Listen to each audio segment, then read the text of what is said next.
Ladies and gentlemen, and all of you lovely viewers, today we got a rocking exclusive for you. Welcome to Global Leaders. We've got the incredible Esha Mansingh. Now, I'm sure you heard that name. I'm sure you've seen her with some of the rocking celebrities. But now you're going to get to know who she is, and you get to know a little bit more about her. So, former Miss India Gauteng, Esha Mansingh, isn't just a pretty face. She's a TV presenter, a well-known media personality, an award-winning journalist. But it doesn't stop there for Esha.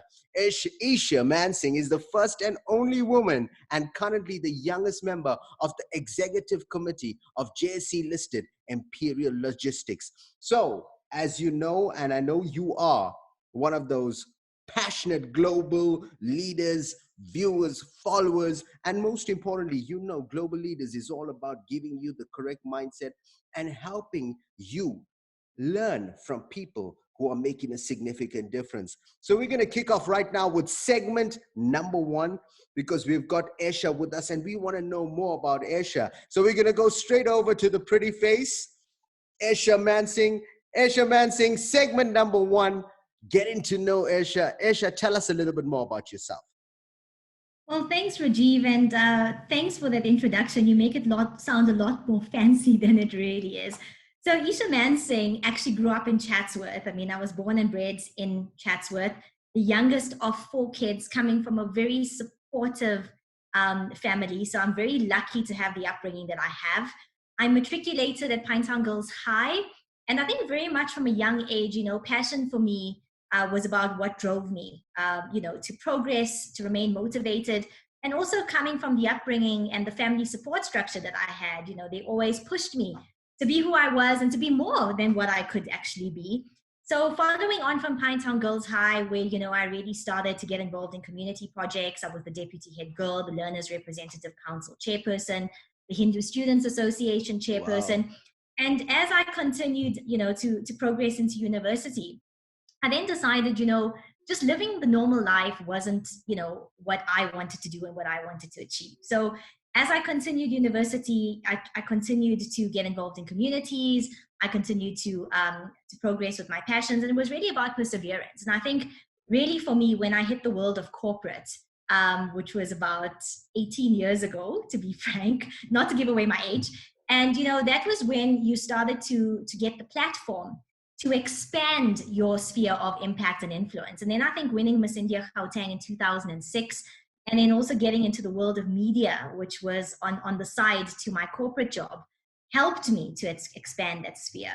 And it's been a fantastic journey then, progressing from corporate businesswoman, media personality, to a mom, a wife, and really, just keep the passion going. So in a nutshell, Esha Mansingh is about passion, she's about drive, and she's about making a real impact to the world and to those around her. Wow, I absolutely love that energy, Esha. I must be honest with you. You can feel it when you talk. And, I was going through your profile, and there's so much that there is to learn about you and humble beginnings and now making an incredible difference in the world. Tell us more about what you do.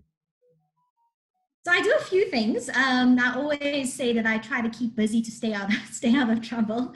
And I think, maybe let's just start in the corporate sphere. I mean, you spoke about being the first and only woman to serve on Imperial Logistics Executive Committee. And that was really a milestone moment for me because I've got about 10 years in mining, and a few years ago, 6 years ago, I started in the logistics industry. And I've actually been part of the Imperial journey to transform the business from where it used to be to where it is today. And to actually be one of the leaders in the business now, to actually help in this transformation journey, to change the narrative of Imperial from being a traditional logistics business to also being an innovative asset-light business of the future that is attractive to women too. It's really something to be part of that narrative and to be part of that journey and to be part of the leadership that drives that change. And then I think, as I mentioned earlier, very much a proud mom of two young kids, a proud wife of a just as successful husband in the corporate world in South Africa. And then on the social side, a lot of work in gender-based violence, in community development, in sport development, very much an advocate for driving women empowerment. I really feel like I've got the platform. I have been one of those that was lucky enough to be successful on my journey, and why not help and inspire others to do the same? And I think for many of us that are lucky enough to be able to make a difference, use your platforms. And then, of course, on the media side, I'm into TV presenting, into journalism, and all of that just, keeps me going. It's what I love to do, and it's how I extend the impact of influence. So, in a nutshell, that's what I do, Rajiv. Wow. So you wear many different hats. No, absolutely. And some days I like to change the color of those hats and change the design of them. But Oh, that's about who I okay. am. Well, I can see you got a very colorful shirt. So you've got a very colorful personality, and that's what it's all about. Bringing goodness and spreading goodness. I know that you have been at the forefront of driving Imperial's women empowerment initiatives. Tell us more about that, because women empowerment is a big thing right now, and I can see it's something you're very passionate about.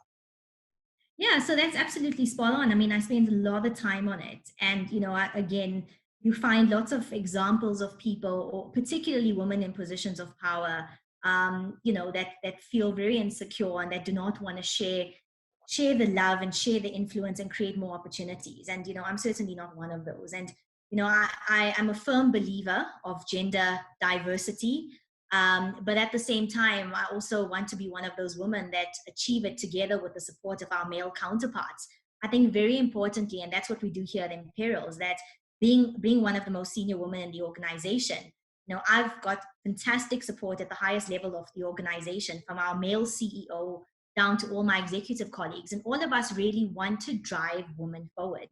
So through my role, I've decided to institute or start the Global Women's Forum. Imperial's got about 6 to 8,000 women in over 25 countries. And what a fantastic platform, to start an initiative such as this to enable women and to equip them with the tools, not just to create opportunities for them within the organization, but to create these tools for them to create opportunities for themselves and to help to support each other. And I think COVID was a great example of that.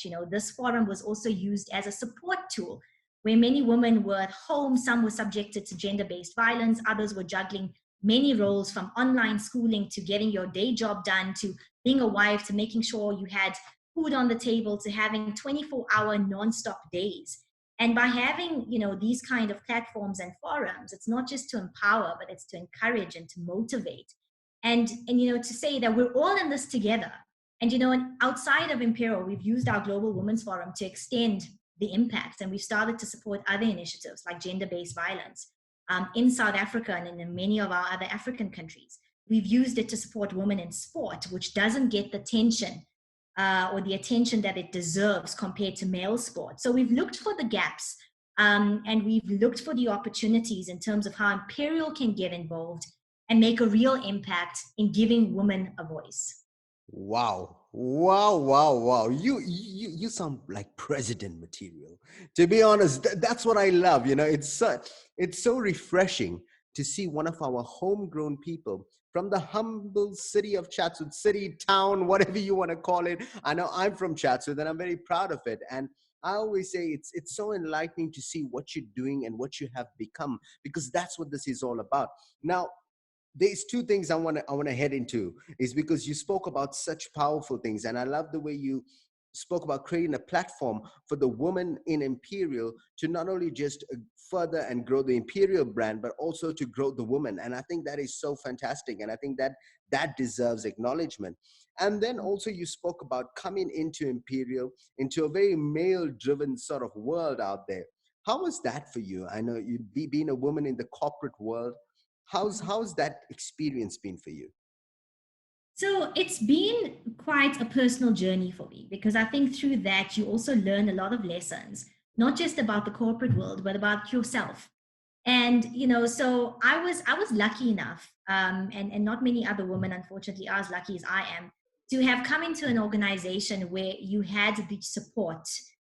Despite being a male-driven culture at that point in time, I was also lucky to be supported by my male counterparts throughout my journey. That's And I great. think that's something that we should never underestimate, is that the support you can get from those around you is ultimately what will drive you, to motivate you to succeed in an organization. Because I think, when Esha, you're in and I'm so sorry to cut you off there, because I think you mentioned something so great once more, is because so much in life we are also programmed to speak about negative and to bring people down and to bring situations down.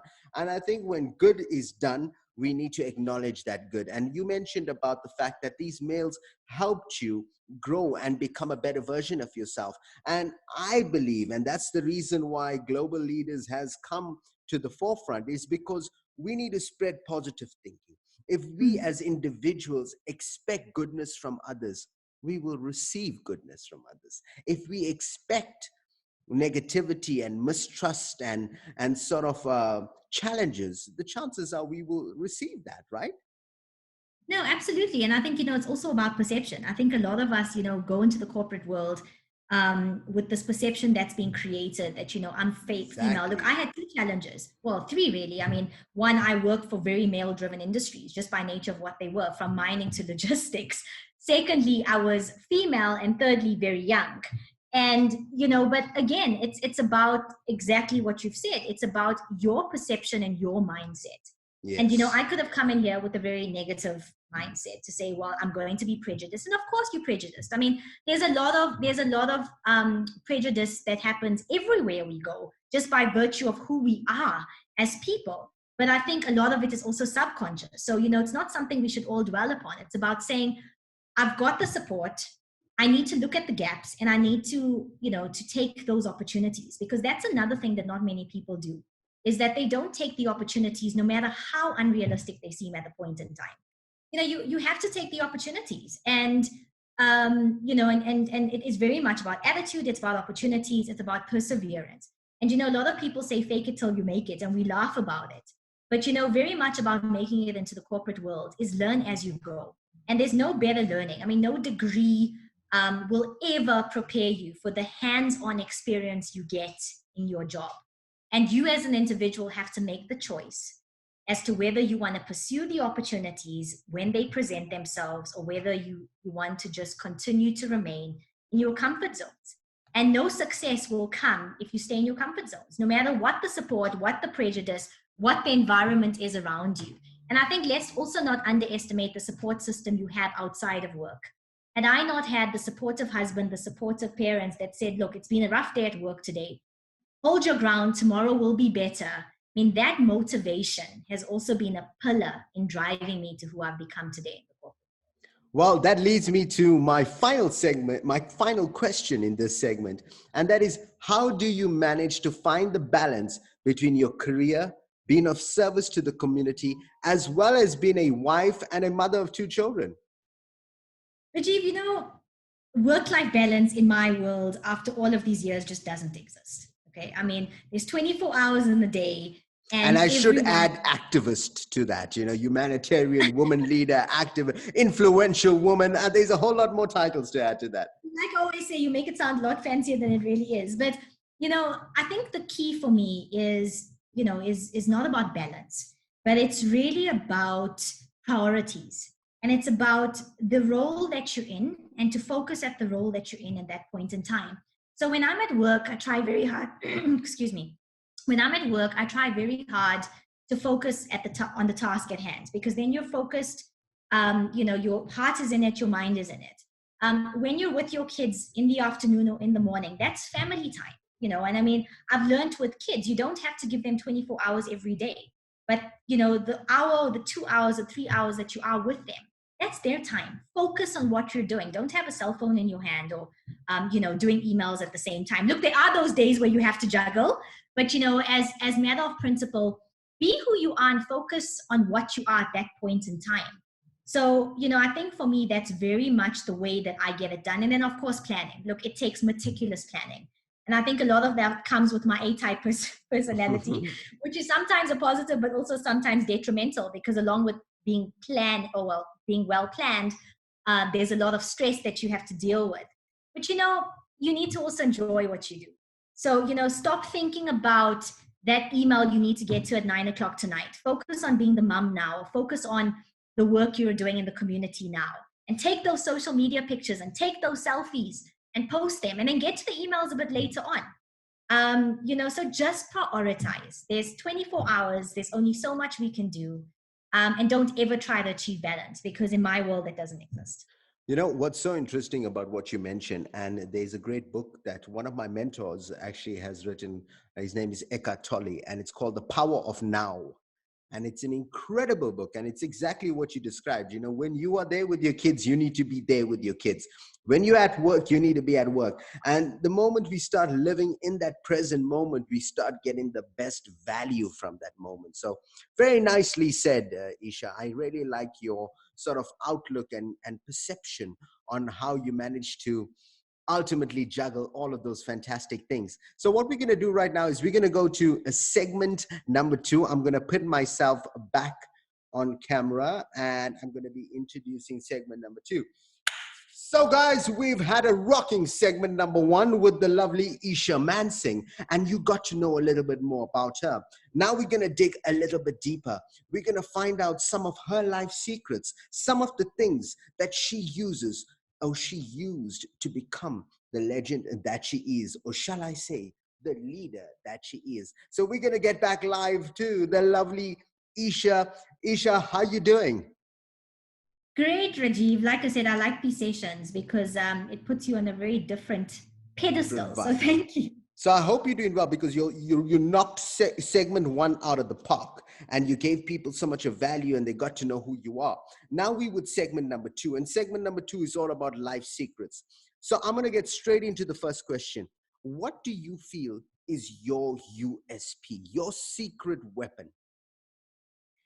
I think we have to give some thought to this because, when you're always on the go and you're doing so many different things, I think we're always chasing life, for the lack of a better phrase, that you really need to stop and reflect. So, if you asked me 5 years ago, there wasn't a secret recipe, and if you ask me today, there still isn't a secret recipe. But the constant for me, looking back to my days growing up in Chatsworth or today, where I am right now, those constants in my life has really been something you touched on right up front. Positivity. Okay, there's a lot going on in the world. You'll be knocked down many times on your journey, but you always have to remain positive. The second thing is, and I spoke about it in segment 1, is perseverance. And I think positivity and perseverance go hand in hand because, again, it's really about the concept of don't give up. I know it sounds cliched, but when life throws you a melon or a lemon, make lemonade. And that is definitely something that I've lived my life by. And then drive, and passion. And I think, if you don't have passion, you don't have drive, what are you waking up for tomorrow? And, my dad always says to me, well, what next, Isha? Every time you phone us, you come with good news. And I always say to him, but, tomorrow's another day. And tomorrow will come with opportunities. And I need to use my passion and look for those opportunities. So, my USP summarized is really what's been my constant. And it's really 3 P's. It's the positivity, the perseverance, and the passion. I love it. I absolutely love it because I love how you expect good news. And I think each one of us need to start implementing that in our daily life. We need to expect success and not expect the worst because there's so much in of times in life. Each one of us expect that negativity and we expect this and we expect that and we expect the bills. But forget about all of that. Let's expect greatness in our life. So nicely said. Esha, I'm going to go to my next question now. This is not going to be a very difficult question because I think it feeds a lot into what you just mentioned right now. But I want you to get a little bit deeper into this one. What fed your drive to success? I know there's obviously been a lot of challenges that you faced because getting to where you are, being one of the leaders in Imperial Logistics, which is a JSE listed company, is no easy accomplishment. I mean, people have worked incredibly hard to even get a job today, and you don't just have a job, you are one of the leaders in your company. Now, what I'd like to know is what fed your drive to success? What gave you that sort of motivation to keep persevering even when you were faced with all of the different challenges that you were faced with? Rajiv, something like this stems back to childhood. And, in childhood, and I mean, again, we all grew up in humble beginnings in very modest environments. But I think, just having my parents around me who made every success of the jobs that they found themselves in almost paved that way for me to want to achieve more and to make them proud. And I have to say, there was never any pressure from them at all. But when you look at this and you look at how hard your mom works and you look at how hard your dad works, and you look at them successfully raising 4 kids, it motivates you. And I think that's where it started for me. And I think once you start to be motivated and then you become successful, because you do give it your all. And look, luck has to be on your side sometimes as well. Okay, so let's not underestimate being at the right place at the right time. Esha, would you call it luck, or would you call it your sort of positive mindset and you attracting that greatness into your life? Yeah, look, I think there are the two ways of looking at it. I mean, positivity always, cultures or motivates positivity. So it could be both. Could but be a I bit would of always both. I that love they it, a could bit of be, both. the opportunities also don't come about all the time. So I do think there was a bit of luck in it. But I think, how I decided to tackle those situations was very much then led to the outcomes that I found myself in. So, it started with my parents, and I think then it became a culture. It became about who I was. And, this became a natural drive for me to always want to do better. But I think, the turning point came when, you started to develop or get the platforms to then share your success and your drive. And when I started to see it translate tangibly into the impact on other people's lives, okay, there's no amount of money or fame that can give you the joy of seeing the tangible impact that you're having on other people's lives. And I think that is what will continue to motivate me to be successful, is this impact that I can now have on others. And I always say impact, no matter how small or big, is always impact. And I there's love just it. so much need in this world from so many people, that we should never underestimate the change we can be to other people. And I think so for me, it's beyond the money and it's beyond the fame and it's beyond the pride that I create for myself or for my family through what I achieve. But it's really about the difference I'm making to the people around me. And that's going to continuously drive me. I love that. I absolutely love that because, if you read the book Seven Habits of Highly Influential People, and he's come up with a new book right now, and it's called The Eighth Habit. And the Eighth Habit is all about giving back and gratefulness and ultimately making a difference. So good on you for that one. Now, I'm going to ask you the last question in our segment number 2. We come into our final segment of Golden Nuggets, but this is a very special question for all you viewers out there because, as you can see, Esha is a young lady with humble beginnings who has taken the right sort of upbringing, skills, and development that her parents have given her and has truly made a success of herself. Now, what I'd like to know from you, are there any people that you look up to as mentors? If so, who and why? So, I spoke a bit about my parents, and that's obviously where it started. And, I mean, they continue to be the constant in my life. I think, the other person I really look up to, and it probably sounds like another cliche, but it's definitely my husband. I mean, he always says the road to success is under construction, but he in himself has been the epitome to me of, of what your male counterpart or your male partner should really be. From the successful CFO that he is, to the amazing hands-on dad that he is, to my pillar of strength and my constant motivation. And you need that because, like you said earlier, I have challenges every day and you need these constants to drive you. But I think beyond family, for me, the mentors through my journey have also been very much, my leaders in business. So, my current CEO, who's also very young himself and who became a CEO of a JSE listed company at the age of 40, who's given me the opportunities to grow and develop and take the various agendas that I'm driving to the next level. It's been some of the previous CEOs that I've worked with through my corporate career. So I think, just always acknowledging that there will be special mentors in your life that you should learn from has been a big part of my journey. And I've taken something special and lessons from each and every one of them. And I've inculcated that into the ways of life or into my ways of working. And, for me, it's very much about always learning from people. And, and yes, there's the Kamala Harrises of the world, and the Oprah Winfreys, and the Nelson Mandelas, and we learn something from each and every one of them. But for me, my mentors are really the people that I engage with every day, and the people that can teach me life lessons every day. And those are the most inspiring stories for me. I like that. I like that. So basically, you look at anybody who can give you value as a mentor, and I think that's such a great way of looking at it. So I'm going to put myself back.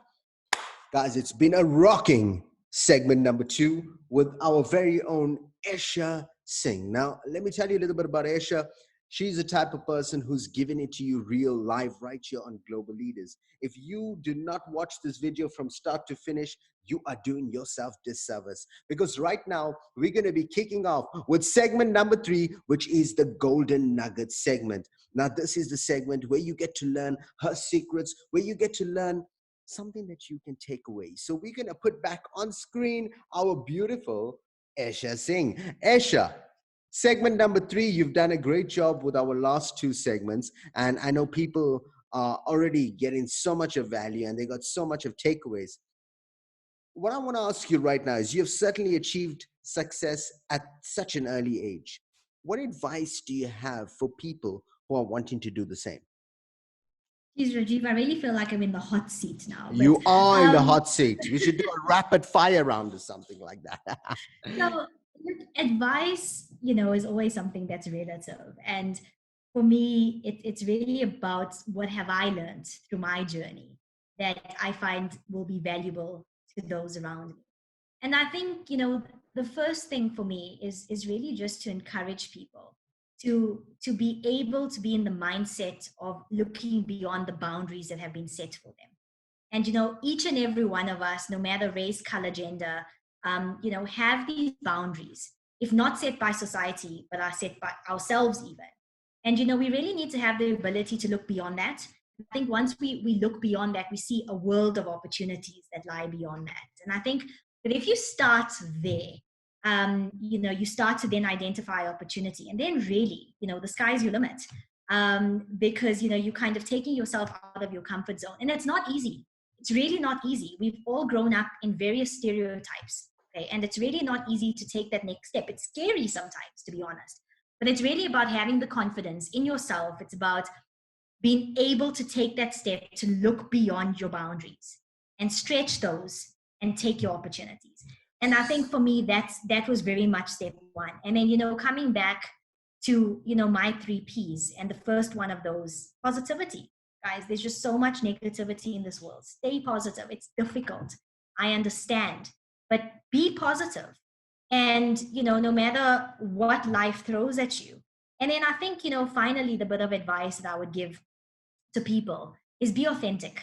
Okay. I mean, don't aim to be a Esha Mansingh, or, don't aim to be a Kamala Harris. I mean, I really love what she's achieved, so I'm going to use her again.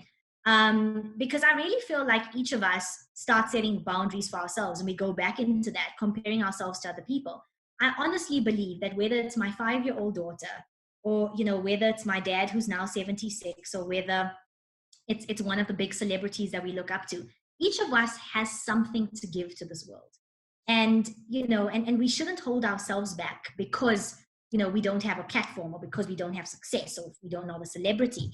So I'm really, I would really say to people, be authentic, be who you are, and look at the value you can add, whether it's just to your neighbor, or to your father, or to your friend, or whether it's to communities, but add value.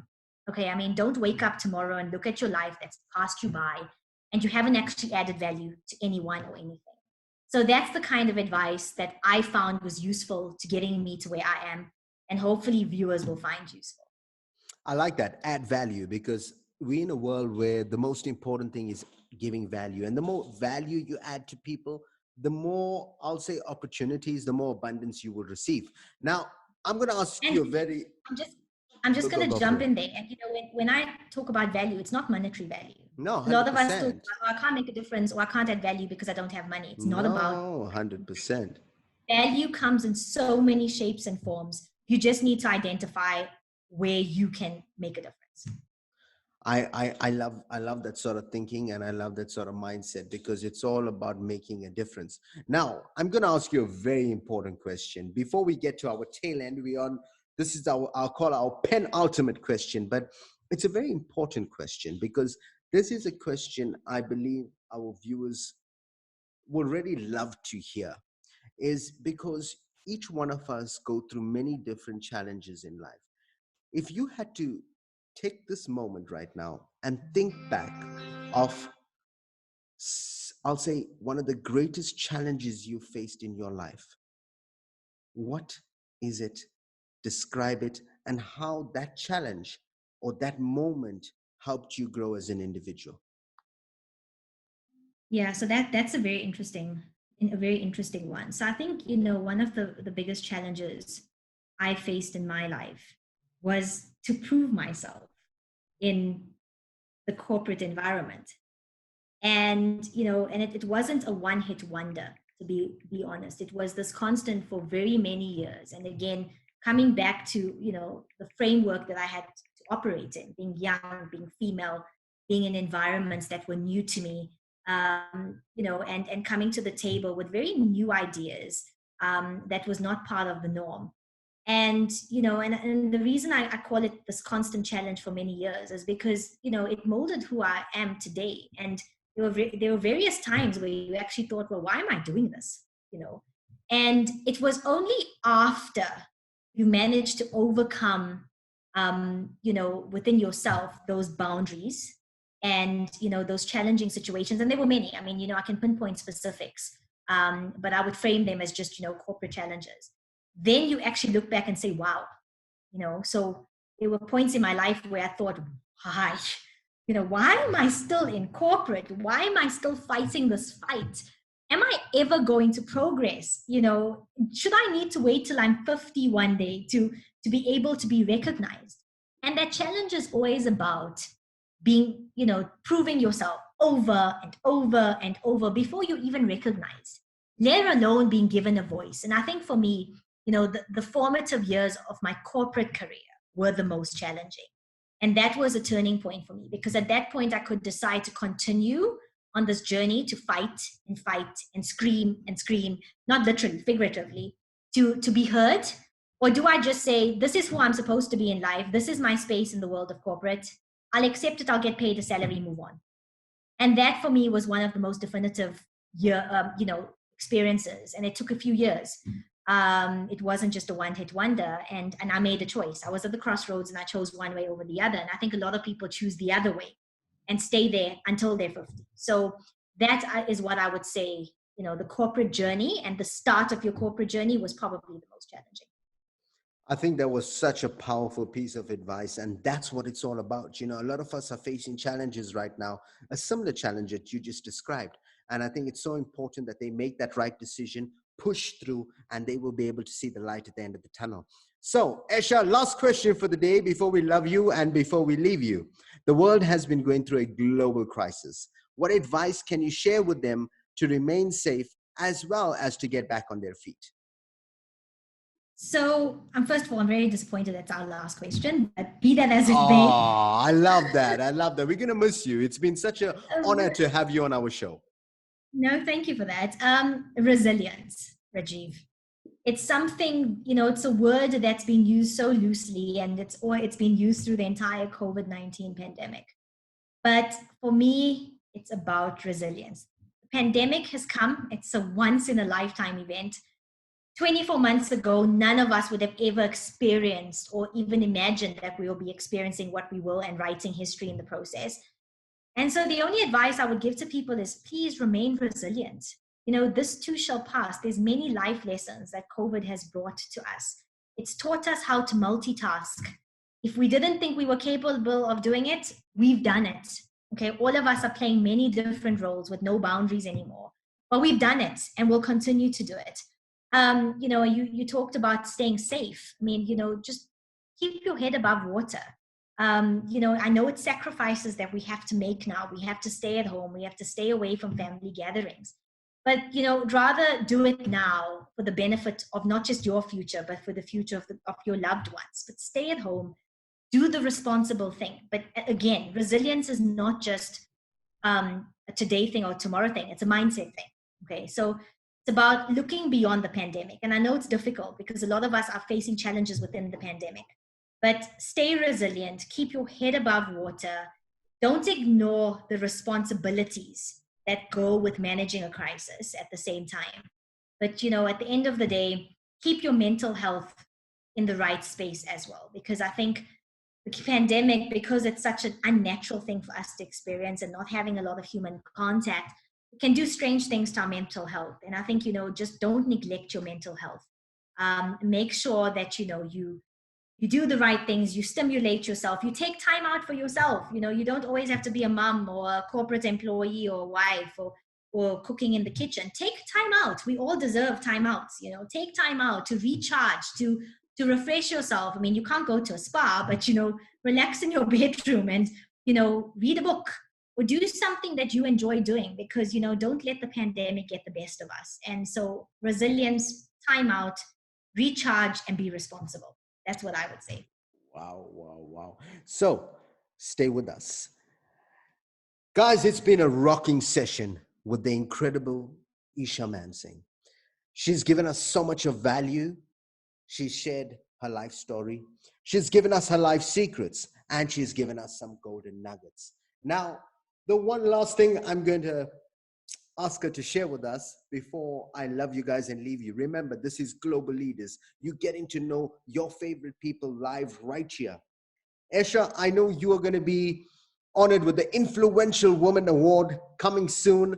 And I know a lot of your fans and all the people watching this is looking forward to seeing you receive that award live in person. What would you like to say to all of your fans out there who's going to be at the Gold Reef City very soon? We're just waiting for the exact date of when the event is going to be. What would you like to say to all the people who nominated you as the Influential Woman of the Year? Well, first of all, Rajiv, I mean, I'm extremely honored and I think I'm humbled, to be sharing or being able to share this platform with so many other phenomenal women. So I think, firstly, it starts with gratitude. So from my side, I'd just like to extend my gratitude to Big M Productions, for recognizing not just myself, but so many other phenomenal and influential women, and for creating this platform that recognizes women. And so that's just the first thing. And then I would also just like to say, big thanks to everyone else that supported me through my journey. And then to my fellow influential women, this is a platform that's been given to us. It's something we need to take seriously and use to extend the sphere of influence. It's not something that ends on the night of the awards. It's not just about the glitz and the glamour. I mean, that certainly adds to the ambiance, but it's certainly using this platform and using the influential woman title to spread your sphere of influence and to share Right. it with other people, so that hopefully next year and the years to come, we start inspiring and building a nation of other influential people. So Oh, thank you. I am looking forward to the event. And again, it's an absolute honor, and a huge thank you to Big M Productions well, there for you this go. opportunity, for the great work that you're doing in ensuring that women continue to have a voice. Esha, that was beautifully said. And I'm sure a lot of people are looking forward to see you all dressed up with that beautiful evening gown and collecting and receiving your Influential Woman of the Year award. And I think that's what it's all about as well. As people, we need to celebrate our achievements, whether it's a simple achievement, but that celebration will help us and give us that motivation to keep persisting and keep moving forward. So well done to you and congratulations on being nominated as an Influential Woman of the Year. We look forward to seeing you live on stage. So guys, once more, from all of us here at Global Leaders, we thank you for joining us. It's been one rocking episode with the lovely Esha Mansingh. From myself, Rajiv Mothie, I've got one thing left to say. You guys have just been motivated.